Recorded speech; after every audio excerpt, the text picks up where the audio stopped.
Darci Pierce was born in 1960.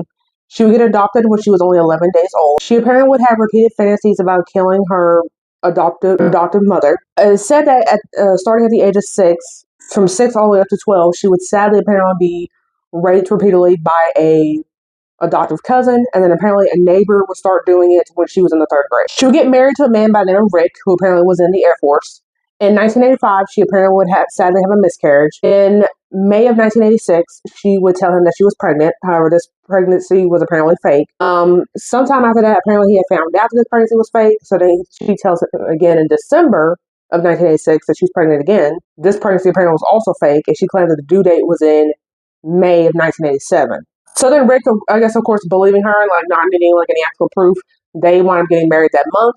They then moved to Albuquerque, New Mexico, and then Darci changes the due date from May to July 16th, and then July 23rd of 1987.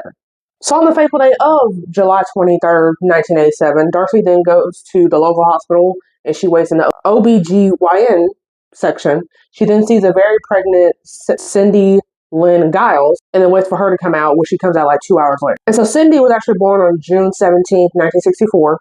She had gotten married to a man by the name of Sam in April of 1983. They had a son together 2 years prior in 1985. And mind you, these two are actually complete strangers. So far we know, neither of them have known each other before this day. She somehow convinces Sydney to actually get in the car with her, saying that she's new to town, she doesn't know anybody. So I guess Sydney feels some sympathy with her, actually gets into Darci's car. She then drives Cindy to her own house. However, she then sees Cindy's husband's Ray car in the driveway. They then leave.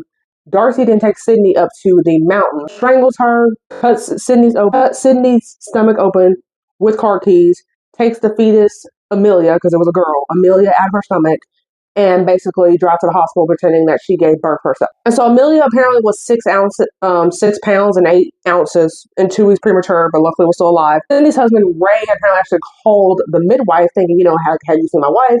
Because she hasn't come home yet. And the midwife just so happened to work at the hospital that Darci was at. The police had called, Darci would also get questioned, and she would claim that she paid a midwife $10,000 for a surrogate baby, meaning someone else had carried the baby in Santa Fe.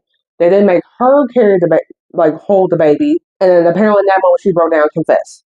So then, of course, obviously she would get charged with murder.